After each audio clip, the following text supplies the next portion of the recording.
Radhe Radhe guys, welcome to my YouTube channel study with Harikesh Kumar. तो कैसे हो आप सभी।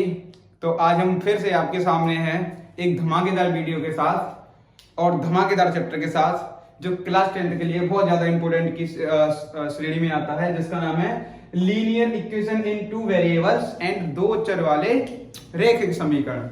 ठीक है गाइस, तो आज हम देखेंगे लीनियर इक्वेशन क्या होता है, इसके सॉल्यूशंस कैसे करते हैं। ठीक है बेटा, और हम इसके सॉल्यूशन कौन कौन से मेथड से निकाल सकते हैं, ये चीज हम आज देखने वाले हैं इस वीडियो में।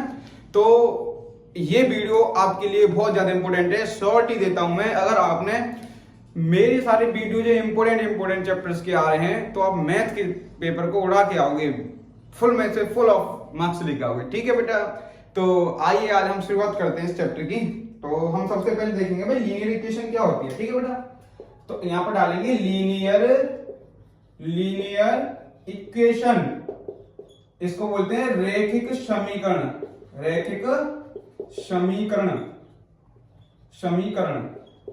ठीक है बेटा, क्या होती है लीनियर इक्वेशन। देखो इसका सामान्य रूप देखेंगे बेटा, सामान्य रूप देखो जैसे इस तरीके की जो इक्वेशन होती है ना, ax प्लस के बी वाई प्लस के सी बराबर 0। लीनियर इक्वेशन होने के लिए बेटा जो हमारे वेरिएबल्स होते हैं, देखो मेरी बात सुनो, x और y यहां पर क्या है, वेरिएबल्स हैं। क्या बेटा, ये वेरिएबल्स, इनको बोलते हैं चर पद। क्या बोलते हैं, चर पद। ठीक है, और जो a b एंड c हैं, a b एंड c ये है बेटा इंटीजर्स। क्या है ये, इंटीजर्स। ठीक है, या रेशनल नंबर में इनको हम कंसीडर कर सकते हैं। ठीक है, ये भी इंटीजर्स है या रेशनल नंबर, ऐसे डाल लेना आप लोग। ठीक है, तो इस तरीके से ये वाली फॉर्म जो होती है इसको बोलते हैं लीनियर इक्वेशन। लीनियर इक्वेशन के लिए नोट पॉइंट डालो, क्या होता है। देखो लीनियर इक्वेशन होने के लिए जो वेरिएबल्स होते हैं, वेरिएबल्स क्या होते हैं बेटा, जिनकी वैल्यू वेरी करती रहती है, जिनकी वैल्यू बदलती रहती है, उनको बोलते हैं हम वेरिएबल्स या चर पद। ठीक है, और इनको बोलते हैं जिनकी वैल्यू फिक्स होती है, उनको बोलते हैं हम अचर पद। क्या बोलते हैं, अचर पद या कांस्टेंट। ठीक है बेटा, हाँ। अब लीनियर इक्वेशन होने के लिए हमारे पास एक कंडीशन होनी चाहिए कि जो वेरिएबल्स होते हैं ना, वेरिएबल्स की जो मैक्सिमम पावर है, मैक्सिमम पावर कितनी होनी चाहिए बेटा, वेरिएबल की मैक्सिमम पावर कितनी होनी चाहिए, 1 होनी चाहिए। कितनी होनी चाहिए, 1 होनी चाहिए। तो देखो इसकी मैक्सिमम पावर 1 है, इसकी मैक्सिमम पावर 1 है, तो इसको बोलेंगे linear equation in two variables. आपने बेटा 8th क्लास में पढ़ा होगा, linear equation in one variable, जैसे इस तरीके से ax प्लस के b बराबर 0। तो देखो इसमें वेरिएबल कितना है, एक है सिर्फ x। ठीक है, तो इसको बोल लेंगे वन वेरिएबल। ये भी है हमारे पास लीनियर इक्वेशन है, ये भी क्या बेटा, लीनियर इक्वेशन। बट कितने वेरिएबल में, ये 1 वेरिएबल में है। किसमें बेटा, ये 1 वेरिएबल में है। आई बात समझ में। अच्छा, इसको देखो, ये इसमें कितने वेरिएबल्स हैं, x और y, इसमें 2 वेरिएबल्स हैं, तो उसको बोलेंगे लीनियर इक्वेशन है 2 वेरिएबल। कितने बेटा, 2 वेरिएबल्स। ठीक है, आपको समझ में आया होगा ये। अब हम देखेंगे, देखो इसका हमने सामान्य रूप देख लिया जो हमें 10th क्लास में पढ़ना है, ये चीज है, इसको बोलते हैं लीनियर इक्वेशन है 2 वेरिएबल्स। तो देखो बेटा जितने वेरिएबल्स होते हैं उस इक्वेशन के इतने ही हमारे सॉल्यूशंस होते हैं। आई मेरी बात समझ में। देखो मैं क्या बोल रहा हूं कि सॉल्यूशन कितने हो सकते हैं। देखो किसी लीनियर इक्वेशन के सॉल्यूशन होने के लिए हमारे पास मैक्सिमम देखो एक इक्वेशन के हम कभी भी हम सॉल्यूशन नहीं निकाल सकते। जो 2 वेरिएबल्स हैं, सॉल्यूशन निकालने के लिए हमारे पास मैक्सिमम मतलब कम से कम कितनी होनी चाहिए, मिनिमम कितनी इक्वेशन होनी चाहिए हमारे पास, 2 इक्वेशन होनी चाहिए। ठीक है, तो आइए हम देखते हैं, पहले इसको नोट कीजिए। ठीक है, चलो चलते हैं बेटा आगे। लीनियर इक्वेशन आज आपके दिमाग में छप जाएगी। ठीक है, इतना शॉर्ट ही दे रहा हूं मैं, बस आप एंड तक देख लीजिएगा इसको। देखो यहां पर डालना सॉल्यूशन ऑफ लीनियर इक्वेशन, यहां पर डालना सॉल्यूशन ऑफ लीनियर इक्वेशन। ठीक है, रैखिक समीकरण की हल, रैखिक समीकरण के हल। कैसे निकालते हैं रैखिक समीकरण खेल? देखो बेटा, हल निकालने से पहले तुम थोड़ा सा एक बात समझो, मेरी बात सुनो। लीनियर का मतलब क्या होता है? रेखा होती है बेटा, लाइन होती है, आप जानते हो क्या होती है? लाइन होती है। तो जो हमारी लीनियर इक्वेशन है ना बेटा, अगर हम इसको ग्राफ पे प्लॉट करेंगे, अगर हम ग्राफ पे इसको ड्रॉ करके देखेंगे तो बेटा हमेशा ये क्या फॉर्म करती है? एक स्ट्रेट लाइन फॉर्म करती है। तो ये आपको पूछ लेगा कि लीनियर इक्वेशन किसको डिनोटेट करती है? कि एक बेटा स्ट्रेट लाइन को, एक सीधी रेखा को डिनोटेट करती है। ठीक है, आई होप आपको समझ में आया होगा। जैसे मैं बोलूं ax प्लस के by प्लस के c बराबर 0, तो ये बेटा क्या है? This is a line, this is a line, this is a function of the a line. आई समझ में आपको? ठीक है, तो देखो अब हम देख रहे हैं इसके सॉल्यूशन। बेटा कैसे करते हैं सॉल्यूशन? सॉल्यूशन होने के लिए जैसे कि मैंने आपको ये बताया था, हमारे पास कितनी इक्वेशन होनी चाहिए? 2 इक्वेशन होनी चाहिए। ठीक है बेटा, तो अगर हमारे पास मान लेता हूं मैं कि मेरे पास 2 इक्वेशन है, कौन कौन सी हैं? एक है मेरे पास a1x प्लस के b1y प्लस के c1 बराबर 0, this is the first equation. दूसरी इक्वेशन है a2x plus b2y plus c2 बराबर 0, this is the second equation. ठीक है बेटा, तो यहां पर हमारी 3 तक हो, या तो एक मेरी बात सुनो, या तो इस इक्वेशन का एक हल हो सकता है, एक सॉल्यूशन हो सकता है, वन सॉल्यूशन, या इसके 2 सॉल्यूशन हो सकते हैं, या इसके बहुत सारे सॉल्यूशन हो सकते हैं, या इसका एक भी सॉल्यूशन नहीं हो सकता। ठीक है बेटा, देखो किस तरीके से निकालते हैं हम, इनमें दोनों में कंपैरिजन करते हैं। क्या करते हैं बेटा? इनमें कंपैरिजन करते हैं। ठीक है, तो कैसे करते हैं देखो कंपैरिजन में बता देता हूं। ये है देखो पहला, हम यहां पर कंडीशंस लगाते हैं। क्या कंडीशंस लगाते हैं? इफ, यहां पर लिखना यदि, इफ हम देखो इसके क्या कंपैरिजन करेंगे? रेशियो, इसका और इसका रेशियो, इसका और इसका रेशियो। देखो कैसे? a1 upon a2 is to, मेरी बात सुनो, मैं इसके दूसरे मार्कर से ले लेता हूं। ठीक है, ऐसे मैं आपसे बोलूं a1 upon a2 not equals to b1 upon b2। अगर बेटा इन दोनों का रेशियो कभी इक्वल नहीं आ रहा है और ना ही इक्वल आ रहा है इसका ये रेशियो, तो हम क्या बोलेंगे बेटा? देखो लाइन कैसी होंगी, यहां पर डालना बहुत इंपॉर्टेंट है। ठीक है, तो लाइन जो ये वाली लाइन होगी ना, इसके सॉल्यूशन क्या होगा? इसके सॉल्यूशन हल क्या होंगे इसके? बेटा सिर्फ इसका एक हल होगा। कितने हल होंगे? इसके एक हल होगा, एक हल, जिसको बोलते हैं वन सॉल्यूशन। ठीक है बेटा, वन सॉल्यूशन। वन सॉल्यूशन का मतलब क्या है? कि बेटा ये दोनों लाइंस है ना, ये एक दूसरे को सिर्फ एक बार कट करेंगी। हाँ जी, एक बार कट करेंगी। इसका मतलब क्या है कि कोई लाइन, सॉल्यूशन क्या होते हैं कि कोई भी लाइन एक दूसरे को कितनी बार इंटरसेक्ट कर रही है, कितनी बार काट रही है, तो वो इसके सॉल्यूशंस होते हैं बेटा। ये लाइन का ग्राफ देखो कैसे बनेगी? एक लाइन ये है तो एक लाइन ये है। ठीक है बेटा, इस तरीके से। अगर ये मैंने मान ली a1x plus b1y plus c1 बराबर 0, ठीक है, और ये वाली मैंने लाइन मान ली a2x plus b2y plus c2 बराबर 0, तो अगर ये लाइन एक दूसरे को एक बार काट रही है तो इसके कितना सॉल्यूशन होगा? वन सॉल्यूशन होगा बेटा। ठीक है, हाँ। अब देखो दूसरी कंडीशन, हमने सॉल्यूशन भी निकाल दिया। ठीक है, अब देखो दूसरी कंडीशन में क्या करते हैं हम? a1 upon a2 equals to v1 upon b2 but not equals to c1 upon c2। तो बेटा यहां पर लाइंस कैसी होंगी? सुनो पहले लाइंस बता देता हूं। तो यहां पर लाइंस होंगी बेटा पैरेलल लाइन होंगी। ये दोनों लाइंस कैसी होंगी? पैरेलल लाइंस होंगी। ठीक है, ये लाइंस कैसी होंगी? दोनों पैरेलल लाइंस होंगी। ठीक है बेटा, तो देखो एक बात बताओ भाई, ये कहीं एक दूसरे को कट कर रही है क्या? बताओ, नहीं कट कर रही ना, तो बेटा इसका कोई सॉल्यूशन नहीं होगा। हाँ जी हाँ, इसका क्या होगा? No solution. इसका क्या होगा? नो सॉल्यूशन, कोई हल नहीं होगा, कोई हल नहीं होगा। हाँ जी, कोई हल नहीं होगा। ठीक है, चलो अब थोड़ा सा इसको नोट करो। एक कंडीशन और बची है, मैं इसको यहां पर बता देता हूं। ठीक है, मैं यहां पे इसको मिटा देता हूं। मैं इसको यहां से मिटा के यहां बताऊंगा आप लोगों को। जैसे मैं आपसे बोलूं तीसरी कंडीशन डालो। तीसरी कंडीशन में क्या होता है बेटा कि यदि a1 अपॉन a2 बराबर हो जाए b1 अपॉन b2 के, और c1 c2 भी क्या हो जाए? दोनों इक्वल हो जाए बेटा। ये अगर ये तीनों के तीनों इक्वल हो गए, तो यहां पर देखो पता लाइन कैसी बनेगी? लाइन बनेगी बेटा, इनको बोलते हैं कंसिस्टेंट लाइन। ठीक है, क्या बोलेंगे? कोइंसिडेंट लाइंस, एक दूसरे के ऊपर ही। देखो एक लाइन ये है, ठीक है, तो दूसरी लाइन भी इसी के ऊपर बनेगी बेटा। दूसरी लाइन भी इस तरीके से बनेगी, इसी के ऊपर चलती हुई ऐसे ऐसे ऐसे ऐसे। तो बताओ ये कितनी बार एक दूसरे को इंटरसेक्ट कर रही है दोनों लाइंस? ये तो भाई बहुत बार इंटरसेक्ट कर रही हैं, एक दूसरे को बहुत बार काट रही हैं, तो हम क्या बोलेंगे बेटा, इनके मेनी सॉल्यूशंस होंगे। कितने सॉल्यूशंस होंगे इनके? Many solutions. यहां पर लिखेंगे मेनी सॉल्यूशंस, बहुत सारे हल होंगे इनके, ठीक है, बहुत हल, ठीक है, अनेक हल, इन्हें ऐसे बोलेंगे अनेक हल, अपरिमित रूप से अनेक हल, इस तरीके से बोलेंगे, ठीक है बेटा। आई होप आपको समझ में मेरी बातें आई होंगी, ठीक है, तो जल्दी से इनको नोट कीजिए। हाँ जी, अब चलते हैं आगे। अब एक चीज और होती है इसमें, कंसिस्टेंट और इनकंसिस्टेंट, ठीक है, क्या होता है, संगत समीकरण निकाय और असंगत समीकरण निकाय, उनके ऊपर और बात कर लेते हैं बेटा, ठीक है। आइए चलो मैं बता देता हूं।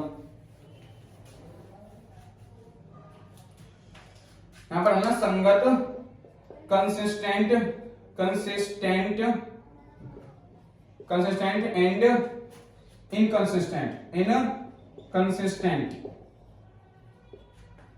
कंसिस्टेंट और इनकंसिस्टेंट क्या होते हैं बेटा, इनको बोलते हैं संगत और असंगत, संगत और असंगत समीकरण निकाय, consistent and inconsistent equation system. क्या होता है बेटा, देखो मेरी बात सुनो, हमने अभी 3 कंडीशन पढ़ी थी बेटा। पहली कंडीशन हमने क्या बताई थी मैंने तुम लोगों को भी, कि देखो यदि ऐसा हो जाए कि a1 अपॉन a2 बराबर not equal to v1 upon v2, तो इसके कितने सॉल्यूशंस होते हैं बेटा? इसके सॉल्यूशंस होते हैं, बताइए आप बताओ। इसके सॉल्यूशन होते हैं वन सॉल्यूशन, वन सॉल्यूशन, ठीक है बेटा, वन सॉल्यूशन। इसको बोलते हैं अद्वितीय हल। क्या बोलते हैं? अद्वितीय हल, या एक सॉल्यूशन, या एक हल। और लाइंस कैसी थी? ये लाइन थी इंटरसेक्ट लाइन, प्रतिच्छेदी लाइन। क्या बोलते हैं? ये लाइन थी इंटरसेक्ट लाइन। लाइन कैसी थी? इंटरसेक्ट लाइन, ठीक है बेटा। दूसरा मैंने क्या बताया था कि a1 अपॉन a2 बराबर b1 अपॉन b2 और बराबर c1 अपॉन c2 बेटा, ठीक है। इस तरीके से लाइन है। तो अब ये लाइन कैसी थी? ये लाइन थी बेटा जिसको बोलते हैं संपाती लाइन, एक के ऊपर एक लाइन, ठीक है, एक के ऊपर एक लाइन। तो इसके कितने सॉल्यूशन थे? इसके थे मेनी सॉल्यूशन। क्या थे बेटा? मेनी सॉल्यूशन, अनेक हल, अनेक हल, ठीक है बेटा। तीसरा देखो, मैंने बताया था a1 upon a2 b1 upon b2 बराबर और not equal to c1 upon c2। तो ये कैसी थी? पैरेलल लाइन थी, जिनको बोलते हैं समांतर रेखाएं। क्या बोलते हैं? समांतर रेखाएं। तो इसके सॉल्यूशन कितने होते हैं बेटा? इसके होते हैं नो सॉल्यूशन, नो सॉल्यूशन, कोई हल नहीं होता इसके पास, कोई हल नहीं होते इसके, ठीक है बेटा। इस तरीके से होती है तीनों लाइंस, ये पहली लाइंस, दूसरी एंड तीसरी, ठीक है बेटा। अब हम बात करेंगे कंसिस्टेंट और इनकंसिस्टेंट की। देखो बेटा, जिसका कोई ना कोई सॉल्यूशन है, देखो ऐसे इक्वेशंस या ऐसी लीनियर इक्वेशन जिनका कोई ना कोई या एक सॉल्यूशन हो या मेनी सॉल्यूशंस हो, उन वाले इक्वेशंस को बोलते हैं बेटा, उनको क्या बोलते हैं? संगत इक्वेशन। इनको बोलते हैं कंसिस्टेंट इक्वेशन बोलते हैं, ठीक है। क्या बोलते हैं? कंसिस्टेंट। मैं लिख देता हूं, इनको बोलेंगे कंसिस्टेंट, ठीक है, या संगत समीकरण। क्या बोलेंगे? संगत समीकरण, ठीक है बेटा। अच्छा, जिसका कोई सॉल्यूशन नहीं होता, जैसे कौन सी है? सिर्फ पैरेलल लाइन एक ऐसी है जिसका कोई सॉल्यूशन नहीं होता, तो इसको बोलते हैं इनकंसिस्टेंट, इनकंसिस्टेंट, इनकंसिस्टेंट या असंगत। क्या बोलते हैं बेटा? असंगत। वेरी गुड, ठीक है। आई होप आपको ये बातें समझ में आई होंगी। देखो एक बार और मैं रिपीट करता हूं, जिसका सिर्फ एक सॉल्यूशन होता है वो इंटरसेक्ट लाइंस होती हैं इस तरीके की। देखो ये लाइंस इस तरीके की होती है, एक दूसरे को काटती हैं, ठीक है। एक ये लाइन होगी और एक ये लाइन होगी बेटा, ठीक है। इसका जो बहुत सारे सॉल्यूशन होते हैं, एक दूसरे के ऐसे ऐसे ऊपर लाइन होती हैं, और इनको बोलते हैं क्या? वो बोलते हैं इनको अरे कोइंसिडेंट लाइंस, कोइंसिडेंट लाइंस, ठीक है। और ये लाइंस होती है पैरेलल लाइंस। ये क्या होती है बेटा? पैरेलल लाइंस होती हैं। इनको इंटरसेक्ट लाइन, ये कोइंसिडेंट लाइन, ये पैरेलल लाइन, ठीक है। प्रतिच्छेदी रेखा और संपाती रेखा और समांतर रेखा, ठीक है। तो जिसका कोई ना कोई सॉल्यूशन होता है उसको कंसिस्टेंट संगत समीकरण, और जिसका कोई सॉल्यूशन नहीं होता उसको बोलते हैं असंगत समीकरण निकाय। बताइए आप समझ में आया? हाँ जी, जल्दी से नोट कीजिए। चलो जी, अब हमने ये भी देख लिया, ठीक है। अब हम देखेंगे method of the solution. Solution के मेथड कितने होते हैं, ठीक है, ऑफ एनी इक्वेशंस। देखो देखो सबसे पहले हम इनको सॉल्यूशन कैसे करते हैं।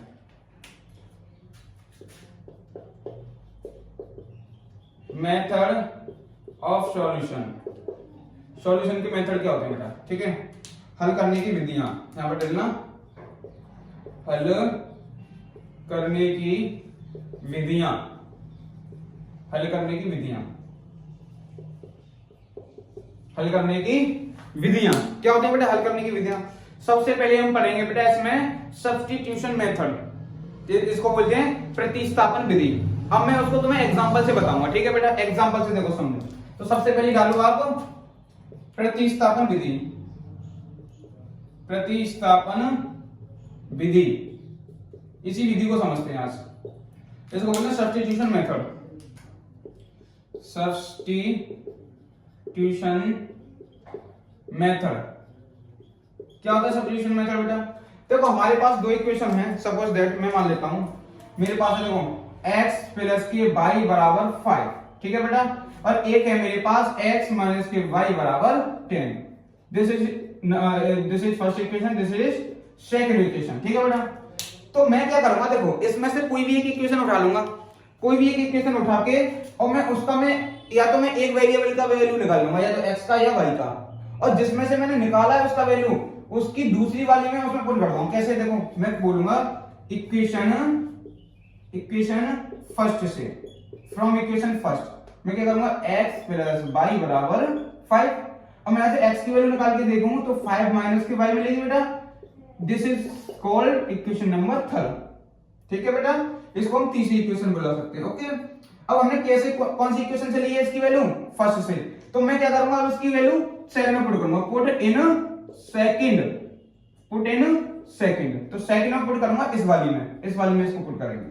तो यहां से क्या आ जाएगा बेटा, देखो यहां से देखो ये तो x है, सॉरी x की जगह देखो x की जगह मैं क्या लिख सकता हूं 5 माइनस के y, तो इस x की जगह 5 माइनस के y और माइनस के y इक्वल्स टू बेटा 10। अब देखो ये मैं क्या करूंगा 5 को उधर, तो देखो ये हो जाएगा 5 माइनस के 2y बराबर 10, क्योंकि माइनस y माइनस के 2y। अब मैं क्या करूंगा इसका, देखो यहां से इसको इधर, तो मैं 2y की वैल्यू निकालूंगा तो 5 माइनस के 10, ठीक है बेटा। अगर मैं यहां से y की वैल्यू निकालना चाहूं तो y बराबर आ जाएगा बेटा माइनस के 5 अपॉन 2, माइनस के 5 अपॉन 2। कैसे आया, देखो यहां से गया तो माइनस के 5, ये मल्टीप्लाई की संख्या चली जाएगी डिवाइड में, तो y की वैल्यू कितनी आ गई बेटा माइनस के 5 अपॉन 2 आ गई। अब इसको क्या करेंगे, या तो थर्ड में रख दो। अब इस वाली वैल्यू को जो x की या y की वैल्यू निकलेगी तुम्हारी, इसको या तो फर्स्ट में, सेकंड में, थर्ड में, किसी में भी तुम पुट कर सकते हो, ठीक है बेटा। तो हम क्या करेंगे, put in third, put in third, तो थर्ड वाली में पुट कर देते हैं, इस वाली में पुट करेंगे। देखो यहां से निकाल के देखते हैं इसमें, थर्ड वाली हमारे x बराबर 5 माइनस के y, तो x बराबर 5 माइनस के और माइनस के 5 अपॉन 2, ये आइए बेटा। तो x बराबर क्या आएगा 5 प्लस के 5 अपॉन 2, एलसीएम ले लेंगे 2 आ जाएगा, ये कितना आ जाएगा 10 प्लस के 5, ये कितना आएगा 15 अपॉन 2, तो x की वैल्यू कितनी आ गई 15 अपॉन 2, 15/2। तो बेटा देखो यहां से हमने वैल्यू निकाल सकते हैं, देखो x की वैल्यू निकाल ली और y की वैल्यू निकाल ली। तो इस तरीके से इसी मेथड को बोलते हैं सब्स्टिट्यूशन मेथड। पहले तो एक इक्वेशन में से x या y की वैल्यू निकाल लेंगे, उसको सब्स्टिट्यूट कर देंगे सेकंड वाली में से, ठीक है। इस x की जगह फिर मैंने ये रख दी, तो यहां से y की वैल्यू आई, और y की वैल्यू को फिर किसी में भी रख दो, वहां से x की वैल्यू आराम से आ जाएगी, ठीक है बेटा। तो ये होता है हमारा प्रतिस्थापन विधि। आई होप आपको समझ में आया होगा, जल्दी से नोट कीजिए। चलो जी मिटा दें इसको, चलो जी मिटा देते हैं। अब देखो इसी इक्वेशन को, ये इक्वेशन लेंगे, ठीक है, इक्वेशन ये लेंगे हमारी।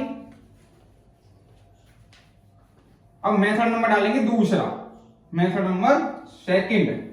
मेथड नंबर सेकंड क्या होता है बेटा, सुन लो, इसको बोलते हैं विलोपन विधि, ठीक है, एलिमिनेशन मेथड, एलिमिनेशन मेथड, विलोपन विधि, विलोपन विधि क्या होती है विलोपन विधि, इसको बोलते हैं एलिमिनेशन मेथड, एलिमिनेशन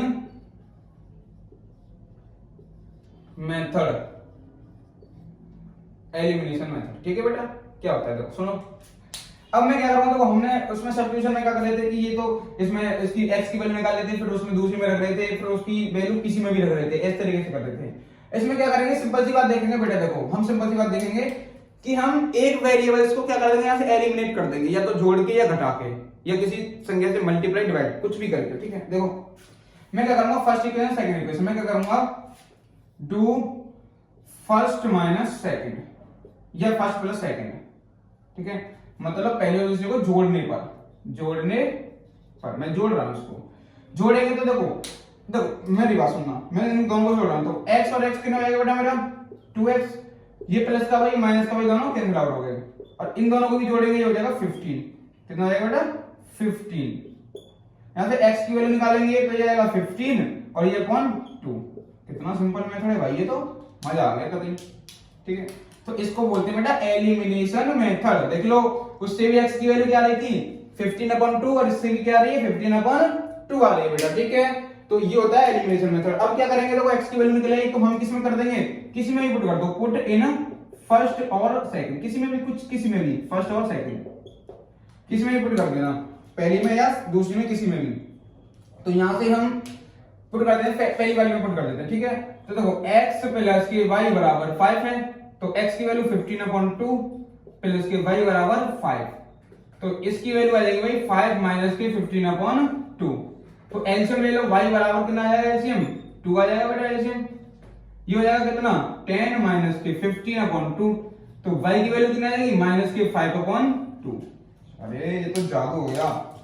देख लो, इससे भी y की वैल्यू क्या आ रही है, इससे भी y की वैल्यू माइनस के 5/2 आ रही है, और x की वैल्यू 15/2 आ रही है बेटा। ठीक है, आई होप आपको ये मेथड समझ में आया होगा। ठीक है, तो जल्दी से इसको नोट कर लीजिए और बताइएगा हमको कि वीडियो आपको कैसी लगी, क्या ये आपकी हेल्प कर रही है या नहीं कर रही है, कमेंट बॉक्स में जरूर से एक बार पिन कर दीजिएगा। ओके बेटा, तो thank you so much for watching my videos, and ऐसे ही आप अपना प्यार बनाए रखें और ऐसे ही हमारे साथ आप जुड़े रखें। ऐसे ही आपको बहुत सारी चीजें मिलेंगी। अभी तो ये बोलते हैं ना, अभी तो शुरुआत है, ये अभी तो भी ट्रेलर है, पिक्चर भी बाकी है बेटा।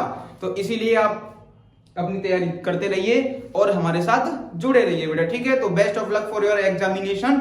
ठीक है, तो thank you so much, Radhe Radhe, love you all.